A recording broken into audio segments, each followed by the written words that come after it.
जय गुरुदेव, जय जय गुरुदेव, जय जय गुरुदेव, जय जय गुरुदेव।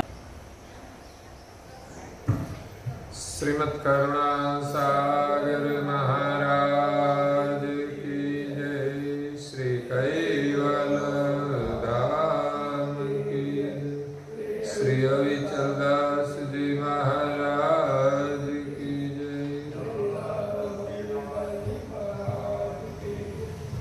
सत्य साई, सत्य साई, सत्य साई। परम गुरु श्रीमद् करुणा सागर महाराज श्री रचिता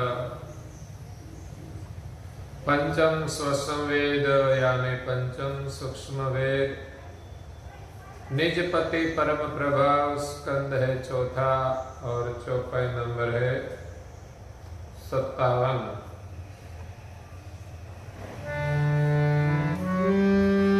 कैवल पद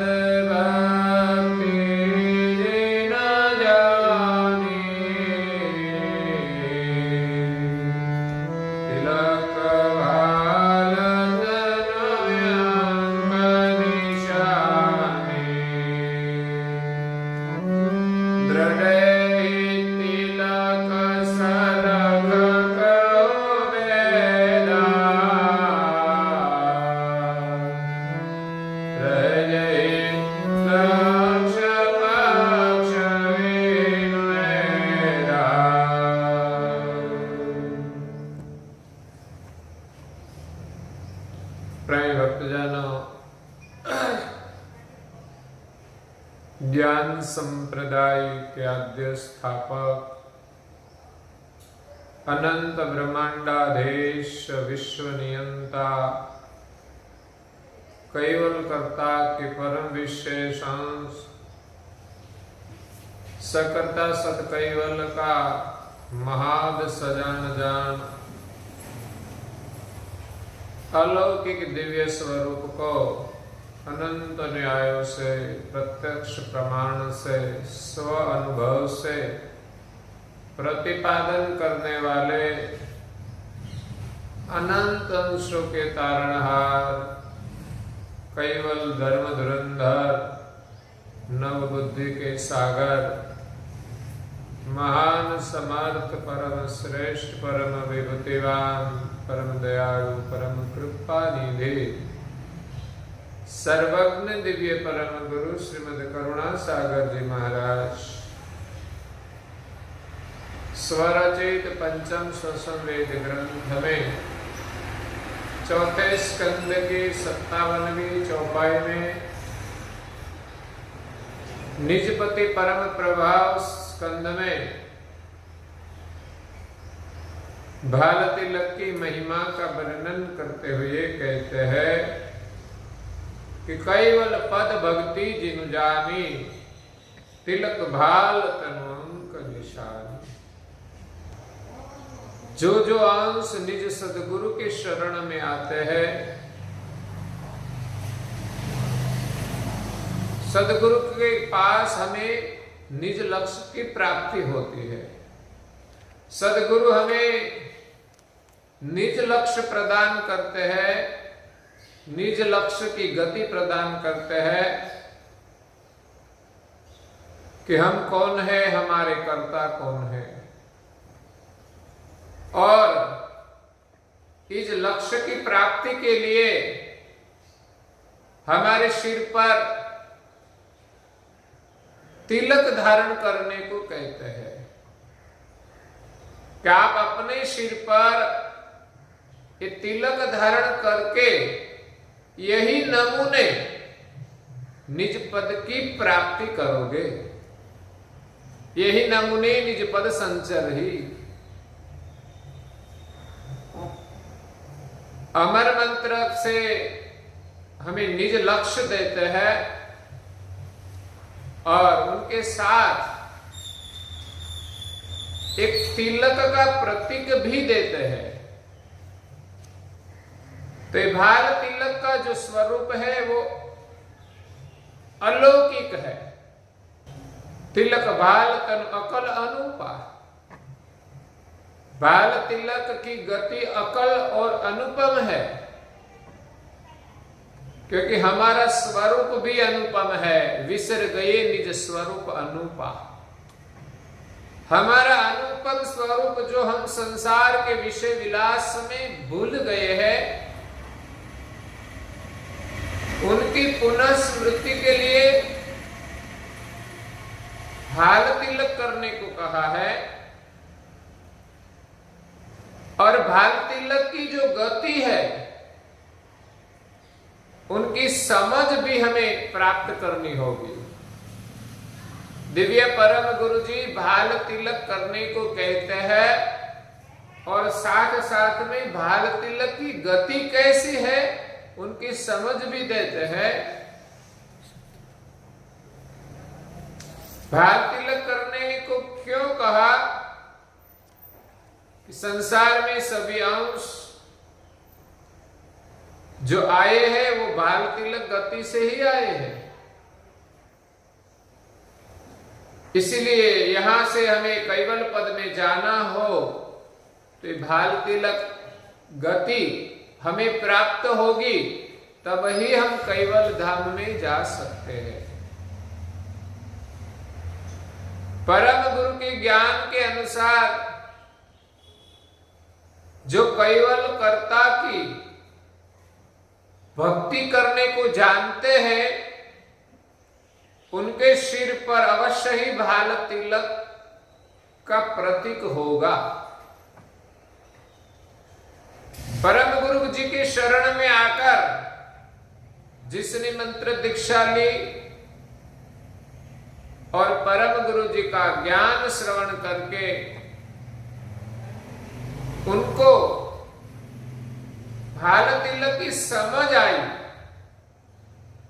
कैवल का भजन करने की समझ आई, तो वो अवश्य अमर मंत्र का जप करेगा और ललाट में तिलक करेगा। हमारे यहां जो धार्मिक विधियां होती है, इसमें तिलक करने की तो परंपरा है ही, तिलक करने का विधान है। यहां परम गुरु जी हमें भाल तिलक करने को कहते हैं। ये संस्कार तो है, लेकिन साथ साथ में हमें कुछ संकेत देते हैं। कोई भी सिंबल हो, उनके पीछे कुछ संकेत होता है। तो परम गुरु जी ने जो भाल तिलक का सिंबल दिया है, उनके पीछे कुछ गति का संकेत है। तो जो परम गुरु जी के लक्ष्य को समझते हैं, वो अवश्य ही अवश्य श्रद्धा और निष्ठा से अपने सिर पर तिलक धारण करेगा, क्योंकि ये तिलक ऊर्ध्व गति का प्रतीक है, ध्यान का प्रतीक है, अपने स्वरूप की गति का प्रतीक है। सारी सृष्टि इस अणि अग्र गति से उत्पन्न हुई है। सभी अंशों भी कैवल कर्ता से द्वैत होकर अणि अग्र गति से इस सृष्टि में आए हैं और अणि अग्र गति से ही विचरण कर रहे हैं। लेकिन जिस घर से अंश आए थे, उनकी जो जान है वो भी अणि अग्र है। इस जान की विस्मृति हुई है, इस लक्ष्य की विस्मृति हुई है। इसलिए परम गुरु जी ज्ञान के माध्यम से हमें लक्ष्य की स्मृति कराते हैं, और जो अणिअग्र गति का लक्ष्य है, उनके लिए एक प्रतीक भी देते हैं कि इस गति से ही हमें कैवल धाम की प्राप्ति करनी है। इसीलिए हमें उनकी स्मृति के लिए निरंतर, उनके स्मरण के लिए हमें हमारे सिर पर तिलक धारण करना चाहिए। तिलक उनके सिर पर होता है जिनके सिर पर गुरु है। गुरु उनके सिर पर होता है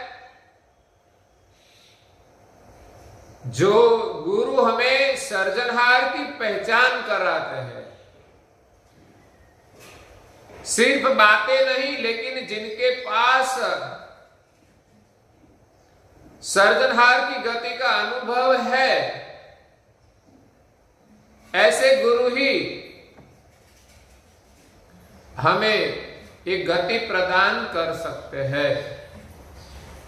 तो परम गुरु श्रीमद करुणा सागर महाराज श्री ने अपने स्व अनुभव से इस विश्व में अपने सृजनहार की पहचान कराई है। इसलिए परम गुरु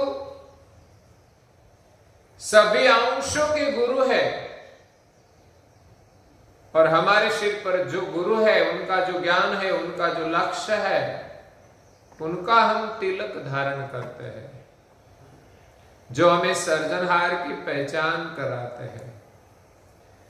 इसलिए परम गुरु के लक्ष्य और भाल तिलक की जो महिमा जानते हैं, उनके सिर पर अखंड तिलक होगा।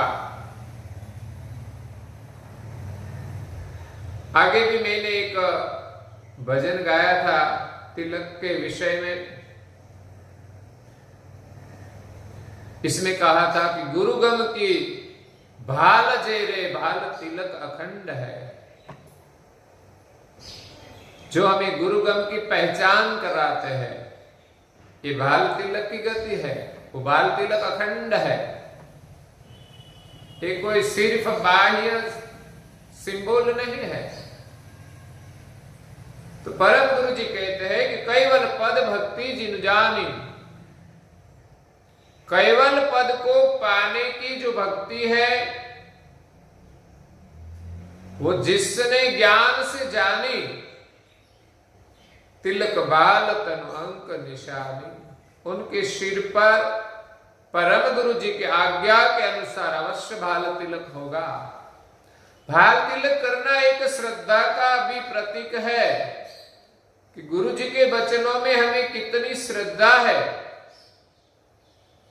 सिर्फ बातों करने से हमें कैवल पद की प्राप्ति नहीं होती। ललाट में तिलक करने में भी श्रद्धा होनी चाहिए। कई ज्ञानी लोग उनको सामान्य समझकर तिलक नहीं करते, लेकिन सिर्फ बातों से हमें अनुभव नहीं होगा। परम गुरु जी ने जो आज्ञा दी है भाल तिलक करने की, उनके वचनों में हमें पूर्ण श्रद्धा होनी चाहिए कि पहले तो हमें करना चाहिए। छोटे बालक भी करते हैं, लेकिन बाद में भाल तिलक की महिमा है वो भी समझनी चाहिए। भाल तिलक के अनुसार हमें ध्यान भजन भी करना चाहिए, और नियम के अनुसार हम ध्यान भजन करें, श्रद्धा से करें, एकाग्रता से करें। और परम गुरु जी ने जो आचार संहिता दी है, रहन सहन जो दिया है, इसी प्रकार हमें रहना भी चाहिए। तब ही हमारे पर परम गुरु की कृपा होगी और हमें इस ज्ञान का अनुभव होगा कि हम कौन है, हमारे कर्ता कौन है। तो बाल तिलक की बड़ी महिमा है। दृढ़ यही तिलक सलख कहू भेदा। आजकल युवा ने बाल तिलक करने के लिए शर्माते हैं। उनको पता नहीं है कि बाल तिलक की महिमा क्या है। श्रद्धा से, नियम से हम तिलक करें तो परम गुरु की कृपा हमारे पर इस श्रद्धा के माध्यम से आती है और सदैव हमारी ऊर्ध्व गति रहती है। तो यहां परम गुरु जी कहते हैं कि दृढ़ यही तिलक सलख कहू भेदा। ये मैंने जो भाल तिलक करने को कहा है, उनकी सरल समझ और उनका भेद में बताता हूं। दृढ़ता से हम भाल तिलक करें, दृढ़ यही तिलक। अगर तो परम गुरु जी ने जो तिलक निश्चय किया है कि ऐसा भाल तिलक करे, और भाल तिलक की जो समझ है वो भी ज्ञान से हमें सरलता से देते हैं। अलख का मतलब है जो लिख नहीं सकते, और सलख जो बातों से समझाकर लिखकर हमें ज्ञान देते हैं। तो भाल तिलक का लक्ष्य परम गुरु जी हमें समझाते हैं, रहे जे लक्ष्य पक्ष बिनु वेदा। भाल तिलक की महिमा का वर्णन, उनका पक्ष 4 वेद में नहीं है, उनकी गति पंचम वेद में है। भाल तिलक की महिमा है कि भाल तिलक की गति पंचम वेद है। जिस गति से हमें अपने स्वरूप की अनुभूति होती है, स्वरूप की पहचान होती है, और उतना ही नहीं हमारे कर्ता की भी पहचान होती है, यही गति भाल तिलक है, यही गति पंचम वेद की है, यही पंचम वेद का स्वरूप है। उनकी सरल समझ देते हुए दिव्य परम गुरु जी कहते हैं, हे अलग उदार रात जग से हृदय ध्यान निज पद पर में हे धरत ध्यान यलमस्त भवितो रत सकल मयि तग्नयते तो।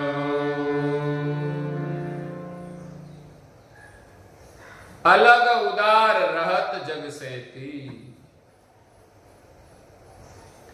बाल तिलक की महिमा जो जानते हैं, उनकी समझ जिनको प्राप्त हुई है, वो इस संसार से अलग रहते हैं। संसार से अलग रहना मतलब कोई जंगल में रहने की बात नहीं है, लेकिन संसार का जो विषय विलास है, उनसे अपनी वृत्ति अंतर्मुख करके वो निरंतर निज पद का ध्यान करते हैं। हृदय ध्यान निज पद परमेति। उनके हृदय में निरंतर जो परमेति है, जो परम पद है, निज पद है, उनका ही ध्यान रहता है। वो संसार की नश्वर चीजों का ध्यान नहीं करते, उन्हीं का सुमिरन नहीं करते, उनमें ममता नहीं रखते। हाँ, संसार में रहते हैं, परिवार में रहते हैं, तो जितना जरूरी है उतना काम कर लेते हैं, लेकिन उन बातों का सुमिरन नहीं करते। जरूरत है उतना ही बोलते हैं, बाद में अपनी अंतर्वृत्ति से निज पद का ध्यान करते हैं, निज कर्ता का ध्यान करते हैं। धरत ध्यान अलमस्त भवितु। वो सर्जनहार का ध्यान करके अलमस्त रहते हैं, प्रसन्न रहते हैं, निश्चित रहते हैं, निर्भय रहते हैं, सदैव आनंद में रहते हैं, मौज में रहते हैं। हे मौज में मस्त अलमस्त आन भय भरो दीनयोरानवदरो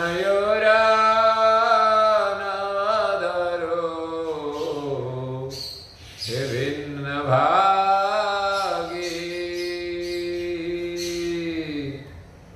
अगमया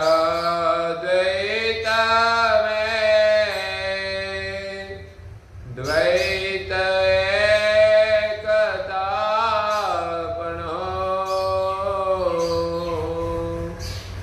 ज्ञान गुणातीत तनो त्यागी ऐ मौज में मस्त अलमस्तन भय भरो। दिव्य परम गुरु जी ने प्रभात पद 9 में वर्णन किया है कि मौज में मस्त अलमस्तन भय भरो। जिनको सदगुरु जी के लक्ष्य में प्रीति हो गई, वो संसार से अलग रहकर निज लक्ष्य की मौज में अलमस्त होकर फिरते हैं। मैं अलमस्त फकीरा संतों में अलमस्त फकीरा। ऐसे अलमस्त फकीर जिनको कोई फिक्र ही नहीं है, उनको फकीर कहते हैं। वही अलमस्त रहते हैं।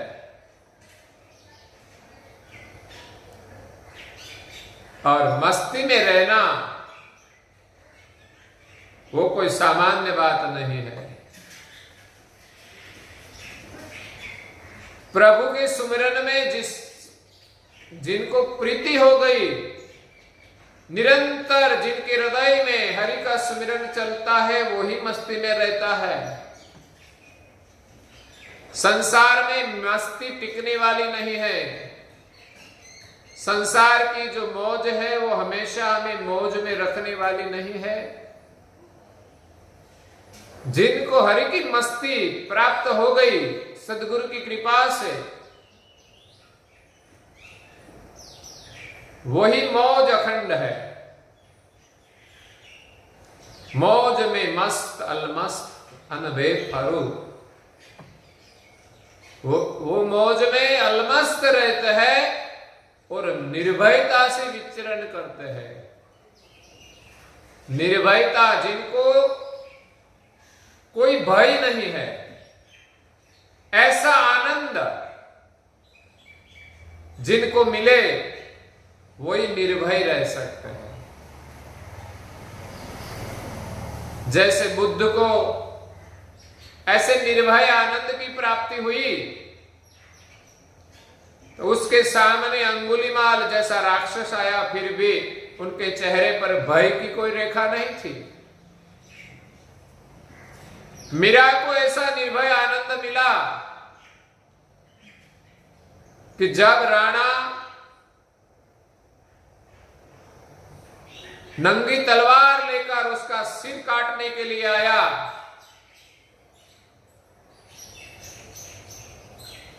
और देखा कि राणा ने तलवार उठाई है, फिर भी मीरा के चेहरे पर कोई भय की रेखा नहीं थी। और अचरतबा को निर्भय आनंद प्राप्त हुआ। उनको एक कमरे में बंद कर दिया, लेकिन कोई भय नहीं था। अलौकिक गति से वो बंद कमरे से बाहर निकल गए, पता ही नहीं चला। तो जो निरंतर हरि का ध्यान करते हैं, उनकी मौज में रहते हैं, वो अलमस्त रहते हैं। मौज में मस्त अलमस्त अनभे फिरू, दिन उर नव धरो। वो कभी संसार के सुख के लिए दीनता धारण नहीं करते। भिन्न भागी, वो प्रभु के सुमिरन से अलग होकर और कुछ चाहते ही नहीं। अगम पद जो है, अद्वैत है,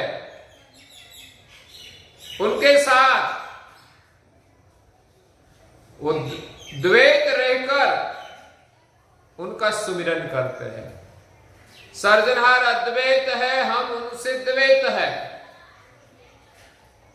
और द्वैत में भी हमारा भाव शरीर में द्वैत हो गया है, तो शरीर से हमारा भाव अद्वैत के साथ एक करके सर्जनहार से द्वैत रहकर हम उनकी मौज में रहते हैं।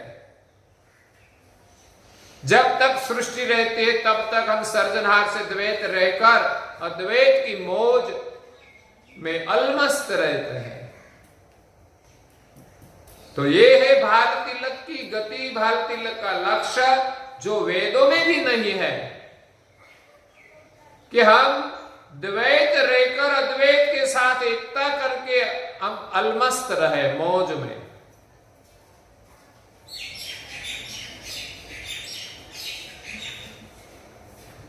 ऐसे तो एक भजन में कहा है, मौज मारे वो, मौज मारे वो, हे मौज मारे वो रे, अगमय गोचर अलख धणिनी, खोज मारे वो रे, मौज मारे वो, मौज मारे वो, मौज मारे वो रे। अगम अगोचर जो सर्जनहार है, अलख धणी, उनकी हम खोज में रहे, वही मौज है। उनका हम भजन करें, उनका हम सुमिरन करें, वही जीवन की सच्ची मौज है। धरत ध्यान अलमस्त भवितु, जो निरंतर हरि का ध्यान करते हैं वो अलमस्त रहते हैं। रहत सकल महितग्न अतीतु, संसार में रहते हैं लेकिन उनसे अलग रहकर जो अतीत है, जिनके पर कोई नहीं है। सृष्टि की आद्य में एक सर्जनहार ही है, सर्जनहार ही थे। वही सर्जनहार के सुमिरन में, उनके स्वरूप में जो तग्न हो जाते हैं, अतीत के साथ तद्रूप हो जाते हैं, निरंतर ध्यान करके वो अलमस्त रहते हैं, जिनको मृत्यु का भी भय रहता नहीं। क्यों? कि वो वही मस्ती में है कि मैं सर्जनहार का चैतन्य अंश हूं, मैं शरीर नहीं हूं। जिसमें ऐसा चैतन्य भाव आ जाए, उनको मृत्यु का भय नहीं है। जब तक मृत्यु का भय है तब तक मानना कि हमारे में शरीर भाव है। आज के प्रवचन को यहाँ विराम देते हैं। श्रीमद् करुणा सागर महाराज की जय, श्री कैवल धाम की जय, श्री अविचलदास जी महाराज की जय। सत केवल साहिब, सत केवल साहिब, सत केवल साहिब।